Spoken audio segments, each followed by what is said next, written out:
Bhagavate Vasudevaya.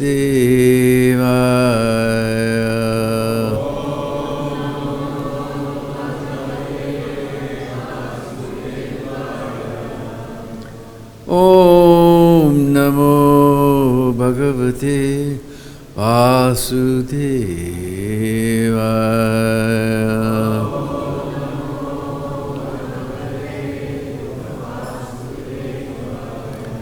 Om Namo Bhagavate Vasudevaya.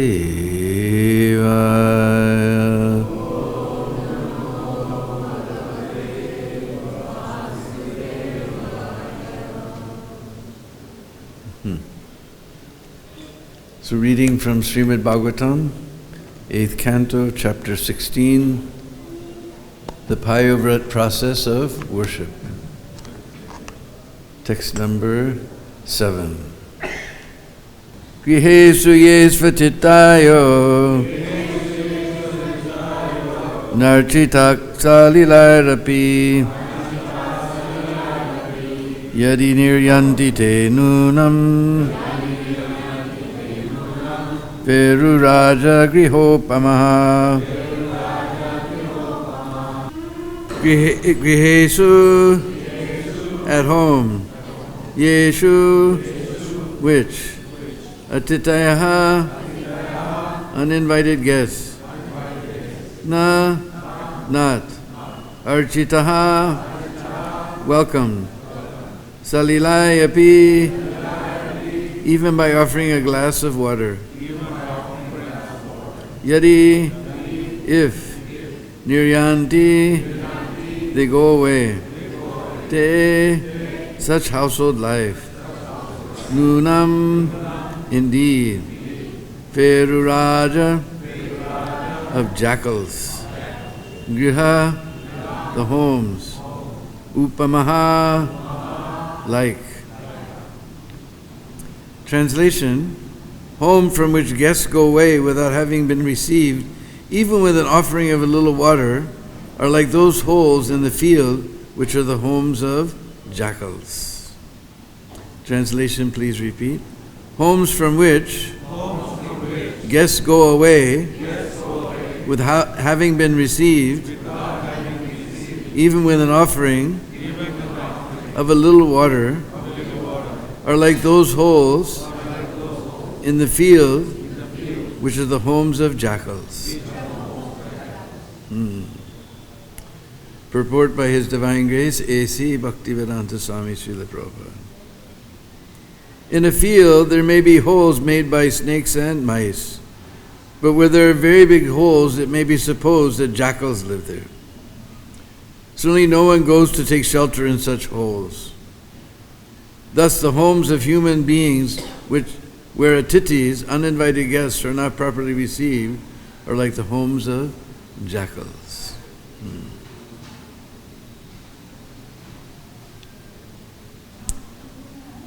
Grihesu yesvatitayo narchita salilarapi yadi niryanti te numam peruraja grihopama. Homes from which guests go away without having been received, even with an offering of a little water, are like those holes in the field, which are the homes of jackals. Om Jnana Timirandasya Jnananjana Shalakaya Chaksurun Militam Jena Tasmai Sri Gurave Namah. Sri Chaitanya Manubhistam Sthapitam Jena Bhutale Sayam Rupa Kadamayam Dadati Swapadandigam Adadanastrинandantai Ridam Yache Puna Puna Srimad Rupa Padambujo Tulisyam Janma Janmani Jaya Sri Krishna Chaitanya Prabhu Nityananda Sri Advaita Gadadhar Srivasadi Gaur Bhaktivinoda Hare Krishna Krishna Krishna Hare Hare Hare Rama Rama Rama Hare Hare. I was born in the darkest of ignorance with my eyes closed shut, but my spiritual master has opened my eyes with the torchlight of transcendental knowledge. Therefore I offer my humble obeisances at his lotus feet. So not much purports to these verses, as was Mukunda Datta's complaint yesterday. He said even the acharyas don't write much about these verses. We're in the portion where Kasyapa Rishi has returned from his meditation in the mountains, in the forest, and he finds his house is very neglected and desolate and dirty and so many things. So he's wondering, he's asking his wife so many questions about what could be the cause of this desolation in the house, that maybe she hasn't received a guest properly. Because as Prabhuji said yesterday, we say, Atiti Devo Bhava. Atiti is like we've heard the word titi. Titi means not exactly date, but the only way we could translate it is date. So atiti, without date, means without an appointment. Because who comes with an appointment, he's a customer, not a guest. Guest means atiti. He comes at any time without any, here it's saying uninvited, but this has bad connotations. But it means someone who comes without any previous appointment, because appointment means customer. It's like sometimes people ask me, why do you live in India? And I'm flying on airplanes and they find out that I live in India. Because in India, though it's starting to disappear, if you come to somebody's house without warning, it turns into a festival. Immediately they invite you in, the wife immediately runs to the kitchen to cook something. You can't get, if you go to some Indian's house, you can't get out of the house without eating and drinking. It's impossible.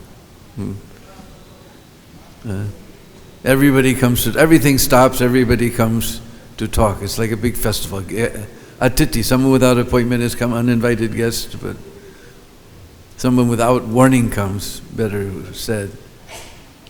It becomes a big festival. In the West, if you go to somebody's house without calling first, they open the door a crack and look at you, the eyes we were talking about yesterday. They look in the crack, oh, why you didn't call? I'm busy. Busy means he's probably watching some pornographic films or something, but why you came? Why you came? But in India, it's a big festival.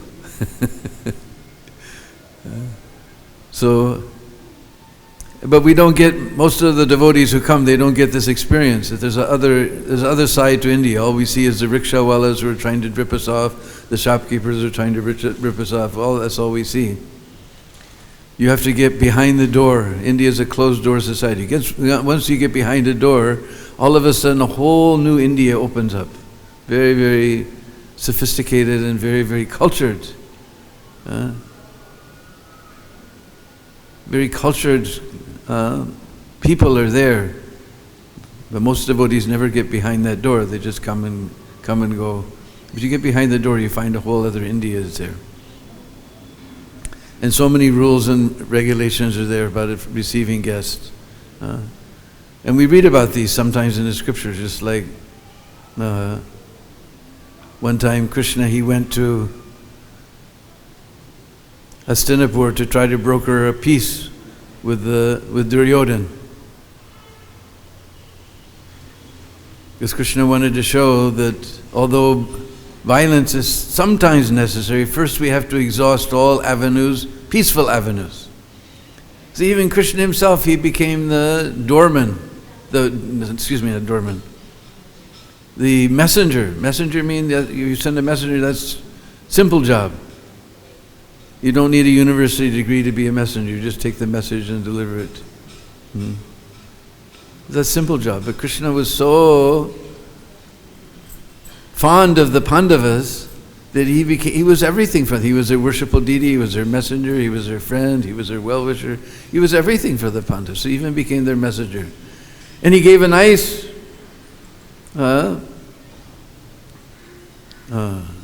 proposal, very generous proposal to Duryodhana. that they're Kshatriyas, they have to rule something. You give them 5 villages, and you take the whole rest of the world. Very generous peace proposal. They will be satisfied. I will make sure, I give my word, they will be satisfied. But Duryodhana was so cruel, evil-minded, small-minded. He said, I won't give them enough land that you could put under the point of a needle. Even that much I won't give them. So all of Krishna's appeals for a peaceful settlement to the problem failed. And now there's only one recourse, that's war. So then Duryodhana invited him to, because naturally, just like we said, you go to someone's house in India, you can't get out without eating. So Duryodhana had prepared a huge feast as Krishna is coming. But Krishna said, you're not favorable to my devotees, therefore I'm not going to take your food. This is a big insult, actually. In a purport, Prabhupada explains, we should not eat anywhere and everywhere. It's like we're always very fond to go like someone's house and eat, but we should not eat anywhere and everywhere, only in the house of Vaishnava, one who's favorable to Krishna and favorable to devotees. You're not favorable to my devotees, I'm not going to take your food. So where did he go? He went to Vidura's house. Now Vidura, he knows the culture that Krishna has gone there to Duryodhana's palace. After they discuss whatever they're going to discuss, then he'll eat a big feast. After eating a big feast, naturally he'll go to sleep. That's what we do, right? So he didn't go home, he went to another friend. But Devakinanda went straight to Vidura's house. So Vidura wasn't there. Who was there? Bidurani. Suddenly knock at the door. She opened the door, she saw Devakinanda is standing there. And she became completely bewildered what to do. Even my husband is not here and Devakinanda has come to visit. And then, so she invited him in. All she had was a little straw mat. When Duryodhana's palace, he'll sit on a nice cushion as soft as the foam of milk. All she had was a straw mat. But she's more opulent than most of our temples. At least we have real cotton. Mostly I go just plastic. So she was more opulent than most of our temples. At least she had real straw mat. Then, of course, she has to cook something, give something to eat. So she went in the kitchen, nothing is there except bananas. Now, bananas is a very ordinary thing, at least for most of us. It's just ordinary fruit. Everywhere we go, we see bananas available. It's ordinary fruit for us. But I was temple president when the first Russians came. Now, of course, Russia is different. Everything is available there. But when the first Russians came, way back then, 1990 or whatever it was, 87, I can't remember now. They were amazed. They saw bananas, their sikas went straight up. Boop. Banana, papaya, pineapple, boop, their sikas stood on it. But for most of us, banana is an ordinary thing. Now Devakinanda, the Supreme Personality of Godhead, has come to our door. All she has is banana. She became very bewildered. But what to do? She peeled the banana, and she's so nervous, she threw away the banana and she gave Devakinanda the peel.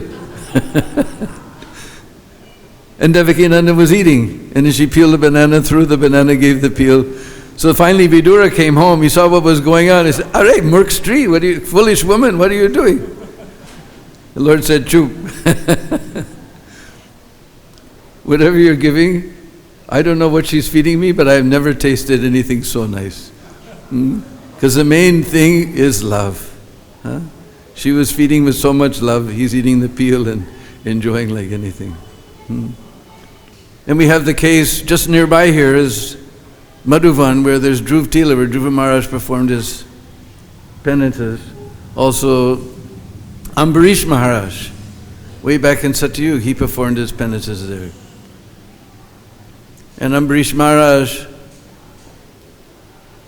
after one full year of following all the Ekadasis for one full year, then he was about to break his fast.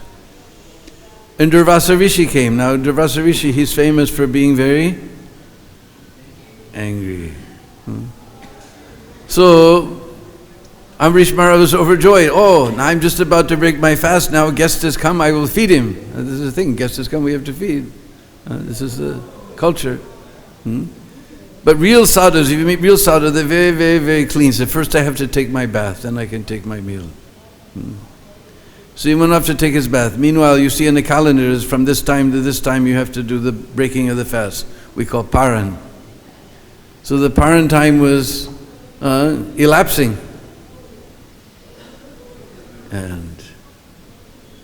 But if one of the rules is you can't, if you invite someone for prasadam, the first you feed them, then you take. In the West, if somebody invited, you all sit down together. But if somebody invites Vaishnavas to their house, first they feed them, then they won't eat anything until the guests are satisfied. Sometimes some new bhakta is there, just come to the first time, he doesn't know the scene.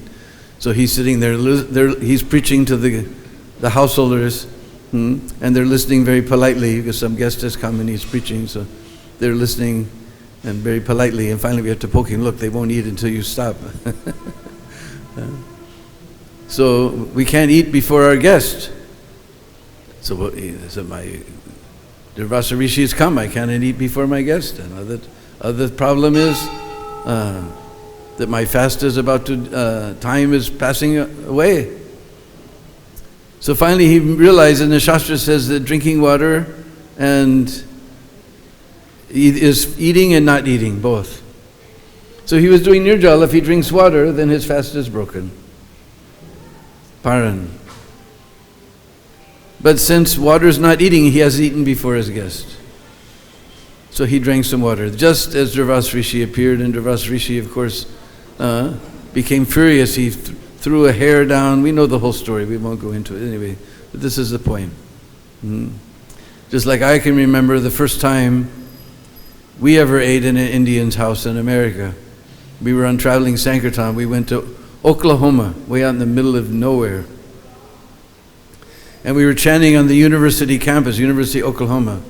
And when an Indian professor came, he was teaching, and this is real, anybody who's from America know Oklahoma, I mean, that's a real, backwards type of area, real, conservative type place. But he was teaching in Adodi and Kurta and everything. So he came walking by, he saw us chanting, so immediately he said, you must come to my house. You're all Vaishnavas, it's my duty as Grihasta that you must come and take prasad in my house. So we'd never eaten in an Indian's house before, we didn't know what to expect, so we wanted to be on our best behavior. So we came there in the evening, and wow, we never tasted prasadam like that ever. And he kept bringing more and more, especially this nice halava. And he kept, you want some more? I said, no, that's all right, plunk. You want some more? No, that's all right, plunk. He kept coming and coming. And we were full up, it was coming out of our ears. But we didn't want to be impolite, so we just kept eating.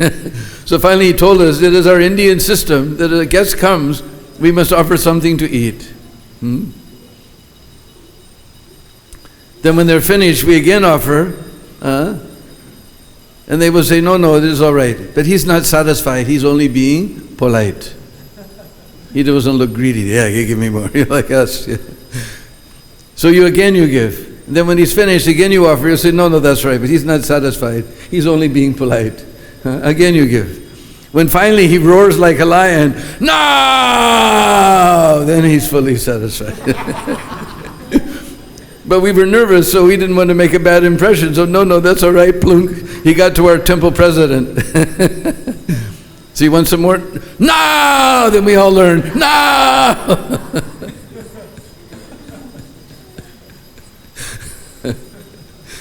So anyway, that's about all I can say about this verse, but today we have two very important disappearance days. One is Jagannath Das Babaji. Gora Vibhava Bhumestvam Nirdeshta Sajana Priya Vaishnava Sarvabhuma Jagannatha Te Priya Te Namaha.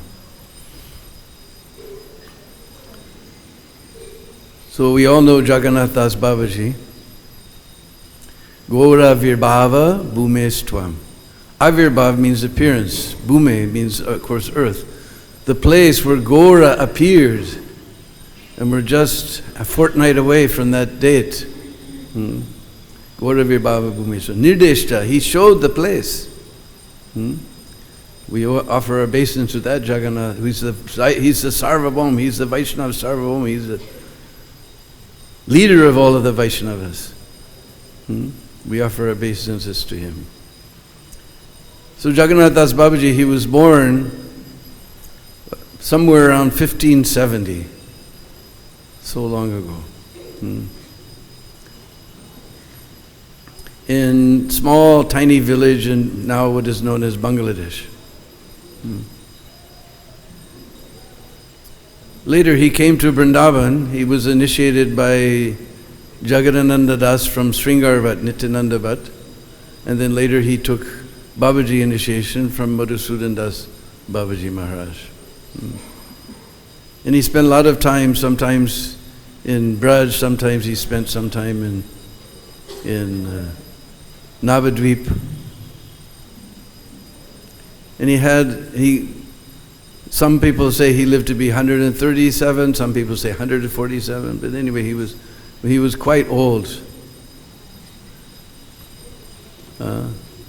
He could hardly walk. He had one servant named Bihari who had a little basket that he put on his back, and he would carry Jagannath Das Babaji in that basket. Somehow in 1880,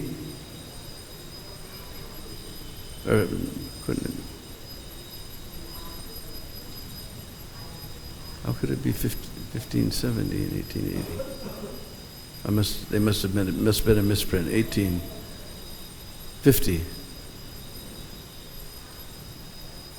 Because 1880, the book says, that he was staying near a place called Bardhaman on the way to, when you go to Calcutta, one of the last stops before you get to Calcutta is Bardhaman. And Bhaktivinoda Thakur found out that he was there.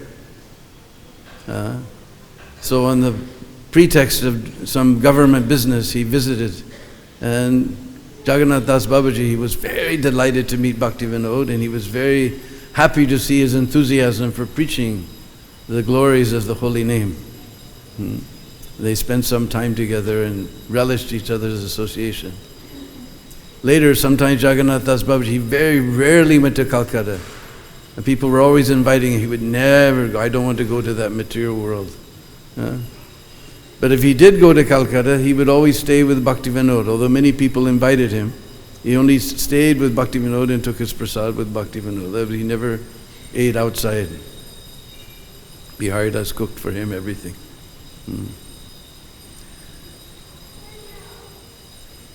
And later he came and he stayed in a place called Kulia in Navadvip, underneath a tree. When they were coming from Braj, Bihari Das said, "Where are we going to stay?" He said, "We're going to stay underneath a tree." They stayed under a tree. Some rich landlord built a little kutir, bought the land and built a kutir for him. He requested Bhaktivinoda to make a little veranda and shelter for people to come and visit him, which Bhaktivinoda immediately did. Then Bhaktivinoda brought him, one time he went to Surbikunj to visit Bhaktivinoda. And Bhaktivinoda had been doing lots of research trying to find out the real appearance place. Because everybody was saying Navadvip, but Bhaktivinoda Thakur, he understood Navadvip was just a town of 100 years, at that time 100 years extent, because Ganga is always moving here and there and here and there. So people said it was lost under the shifting sands. But he managed to find some old books and old ancient maps. It led him to a place where only tulsi would grow. That was owned by some Muslims, and they were very disappointed. No matter what they planted, only tulsi came. They couldn't grow rice, they couldn't grow wheat, they couldn't grow anything except tulsi. And then he found some realized saints who told him that this is the place of, because it was because Balal Sain was the king, and Balal Digi, there's a lake right near the Chaitanya Mat, Balal Digi, that's on that side of the river. that was dug out by Balal Sen, who was the king, so it had to be that side. So he told Biharidas, I want, because Bhaktivinoda accepted Jagannath Das Babaji as his Siksha Guru, his real Guru. So he wanted to get his Guru's confirmation that he had found the right place. So at that time he was quite old, over 130 years old. He couldn't walk. He was just carried by, so Biharidas carried him in the basket. When they got to the place, he's so old, his eyelids always were shut. He would, to see anything, he'd have to lift his eyes up like this. When he saw the place, he jumped out of the basket and jumped 3 feet in the air. Haribo! Haribo! Haribo! So then, our Bhaktivinoda Thakur was satisfied that this is the place of appearance of our Lord Chaitanya Mahaprabhu, whose appearance just a fortnight away is coming up. And there's many, many stories when they lived at that place in. Let's come back to Braj first, because Navadvip was a later part of his life. But living in Braj, sometimes he stayed at Suryakund. And the villagers, they built a little place for him to stay there. And he was doing his bhajan. But he told Biharidas, I want a deity. I want some deities to do my bhajan. So Biharidas went all the way back to Bengal, and somehow he got some deities donated and some Lakshmi to do a festival. And they came back and had a great grand festival, and they established these beautiful deities. They were beautiful gold, and they were brass, astadhatu, but very beautiful golden color. In fact, finally the word went around that these deities are actually made of gold. So one night some dacoits came, and they picked up the deities. They got to the doorway, and they couldn't carry them anymore. They were too heavy. They dropped them on the doorway, and bam, made a big sound, and they fled. And everyone woke up and found that some dacoits had tried to steal the deities. So Jagannath Das Babaji became very upset and disturbed by this. So he told Biharidas, you please take him to Vrindavan, because Vrindavan is a developed town. They're out there in the middle of the jungle. So even now there's hardly any village there, so we can't imagine, 500 years ago, 400, whatever it was, years ago. So he took those deities to Vrindavan. Now, if you come out of Gopinath temple, there's a lane. You go down to almost to the end of that lane. The end of that lane is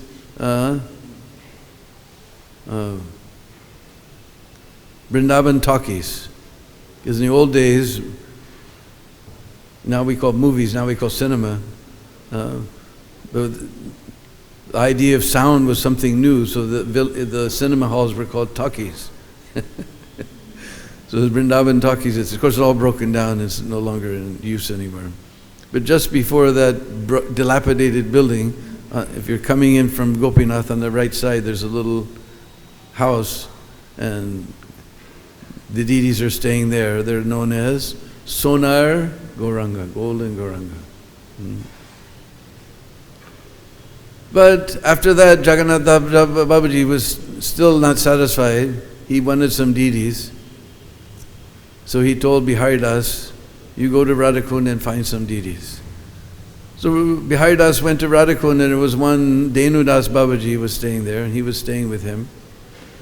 And one day they went to there was a pile of hay. They went to get some hay for the cows. When they lifted up the hay, underneath was this beautiful deity of Sadbhuj. Chaitanya Mahaprabhu in his 6-armed form. So then they brought that deity back, and he worshipped him for 10 years. He worshipped that deity. After 10 years, he decided to go back to Navadvip. So he sent Biharidas. He gave it to someone here in Vrindavan. In fact, if you're on the way to Radharaman, just after you come down the end of Loi Bazaar and through the next piece of the bazaar, then there's that turn where there's always a traffic jam. As soon as you get around that curve there, on the left side you'll see beautiful painting of Jagannath on the wall. You go inside there, that's Jagannath Das Babaji's Sadbhuj Didis are staying there in that place. Just opposite side is Nidhuvan, and on the left side there's a little, it's got an archway that's actually two fish. You see the fish coming up and their faces are meeting like this. That's the archway, and their scales are there, nice beautiful carve. That's those Didis. Then he came back and stayed in Kulia. And the story's there in Kulia. Nearby his hut, one dog gave birth to 5 puppies. So whenever Biharidas would serve prasadam, all the puppies would come around Jagannath Das Babaji's plate. So Biharidas shooed them away. So Jagannath said, I won't eat. So then he had to bring the puppies, and the puppies were licking off the same plate that Jagannath was eating from. He said, the dogs of the Dham. And every day he would eat, these little puppies would come. There's another story. One time, Jagannath Das Babaji was going along being carried by Biharidas, and one very wealthy gentleman gave him a rupee. Because those days rupee was a lot of money. Now nobody pays attention to rupee. If you give a beggar a rupee, they throw it at you.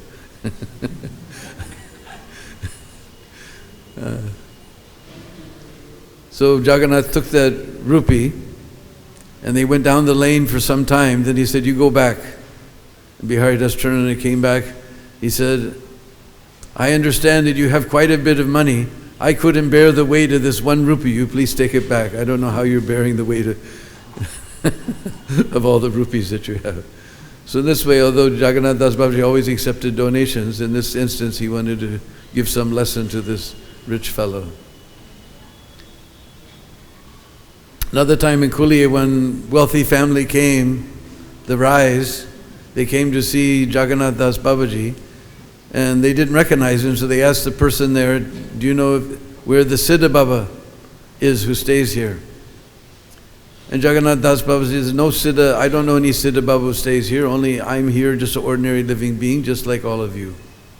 So by that answer they understood that this was Jagannath Das Babaji. So then they apologized and they said, then they asked him, please show us a miracle. He said, I don't know anything about miracles.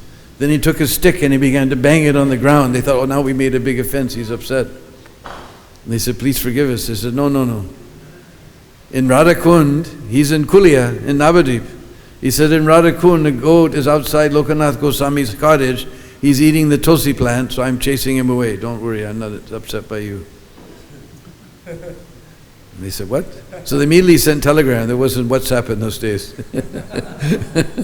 Or messenger. So he sent return paid telegram to Radhakund. And said, yes, today a goat came in Lokanath Swami's Bhajan Kutir and ruined the tulsi plant. So generally he didn't show much mystic power. At this time he showed some mystic power. So like that, there's one time he was staying in Braj and he took madhukari from the house of a sweeper. So all the Babajis became upset. Why did you do like that? You're only supposed to eat from house of Brahmins. He said, we have come here to Braj for this dust. Just by living in this dust of Braj, we become purified. These guys, they are serving that dust of Braj daily. It's in their hair, it's in their eyes, it's in between their teeth, in their mouth. They're completely covered with it. You don't know how holy these people are. All the Babajis were shocked like that. Finally, when he was 146 years old, he left Braj. Everyone said, where are you going? He said, well, this Braj is a very dangerous place because if you do offenses here, it's very strictly enforced. But my lords, Gaur-Nitai, they have appeared in Navadvip and they don't take any offense, so I'm going there to stay for the last part of my life. So he packed up and went to Kulia. And on this day, on this first day of the bright half of the month of Falgun, the month our Lord Chaitanya appeared, he entered into the eternal pastimes of Radha and Krishna. Today is also the appearance day of Rasikanand, who was a chief disciple of Shyamananda Pandit, whose temple Radha Shamsundar is very famous near Loi Bazaar. And Rasikanand, he was actually the son of a king, but he was very, very pious. In his youth, he studied all the scriptures, and he was always wondering, how will I be saved from this material existence? He was married, and with his wife, they were always doing bhajan. He was always wondering how to be free from this. One day he was chanting, and he fell asleep. In that dream that he got at that time, he said, tomorrow Shamananda Prabhu will come and deliver you. So next morning he was he waited, sitting there chanting Shamananda, Shamananda, Shamananda, Shamananda. And sure enough, Shamananda came glowing like the sun, surrounded by his disciples, very beautiful. And as soon as he saw, at that time he was known as Rasika Murari.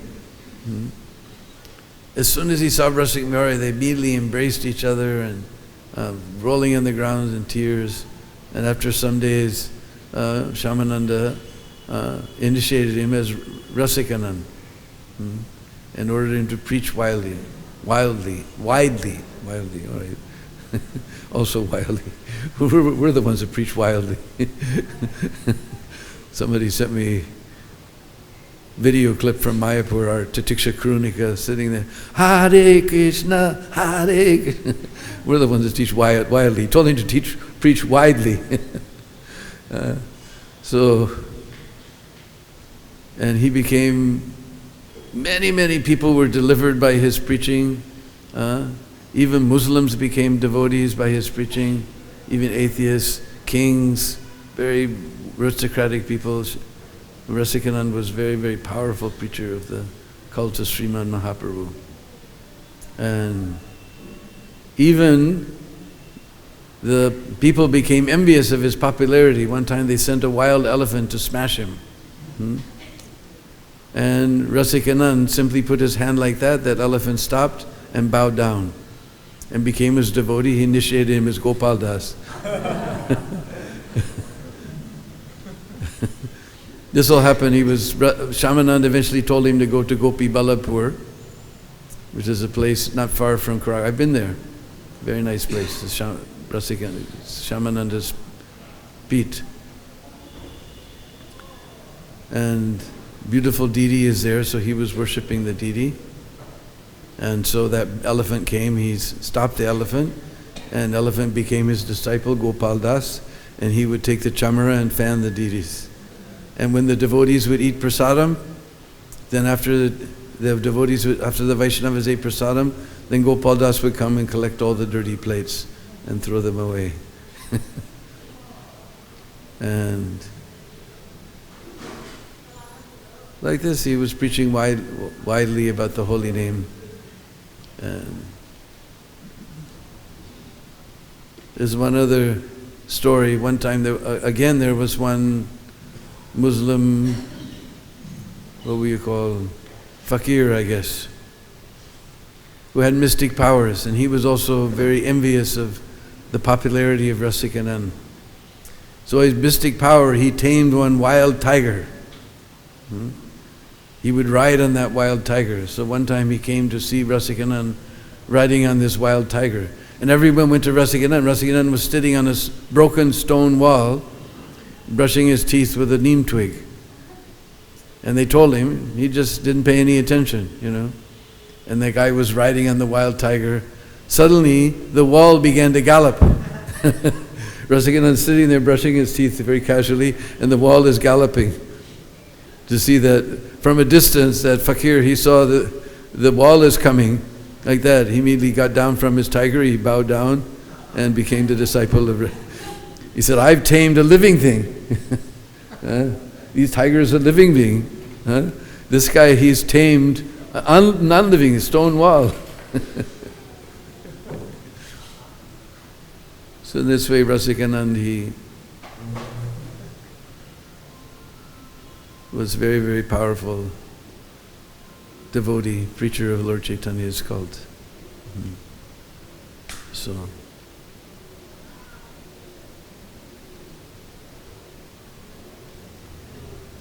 does anybody have any questions or any other pastimes of Jagannath Das or Rasikanand. Yes.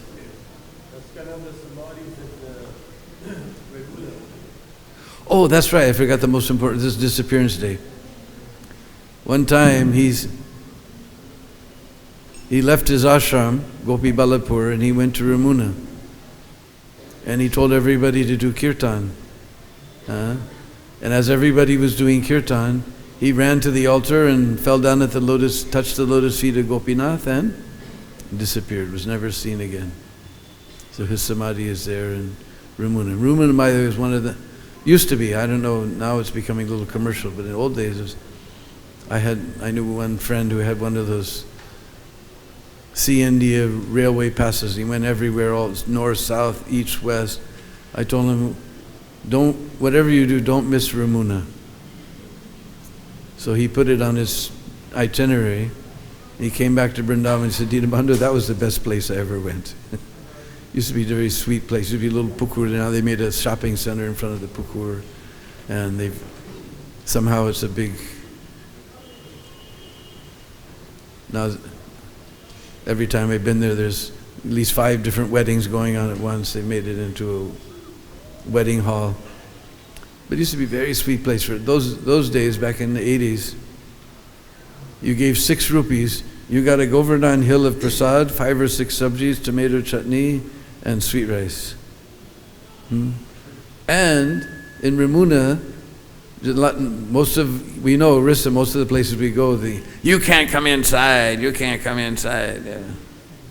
But in Ramuna, they're very happy to see the foreign Vaishnavas. And they have a couple of guest houses there. One is right on the property, there's a little guest house. Those days I think it was 11 rupees, that's back in the 80s now, who knows what it is. And there was another one down the street.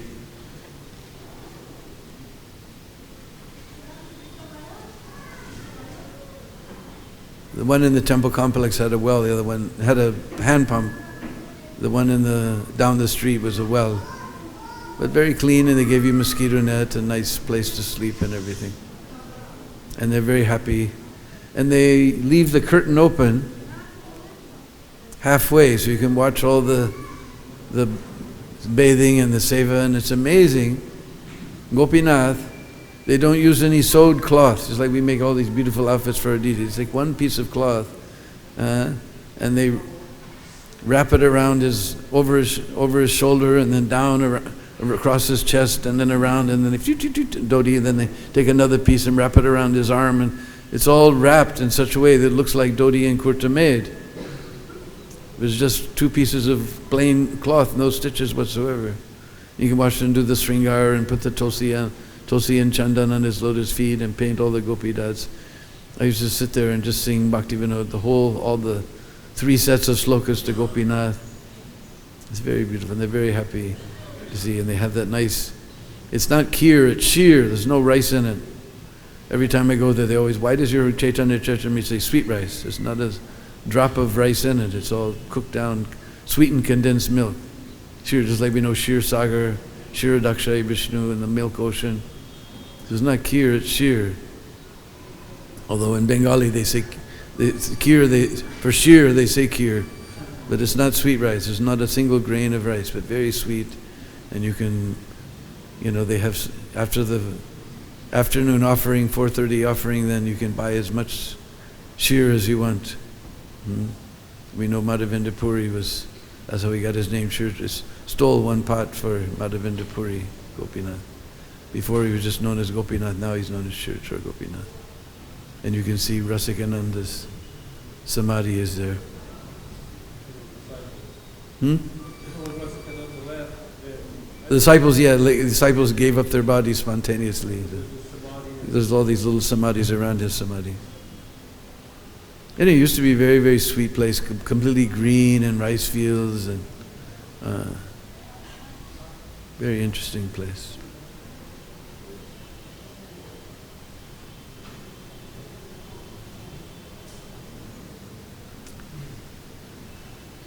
So if there's no other questions, we can all fall down with very soft and wonderful lotus feet of that great personality who's taught us how to receive guests properly.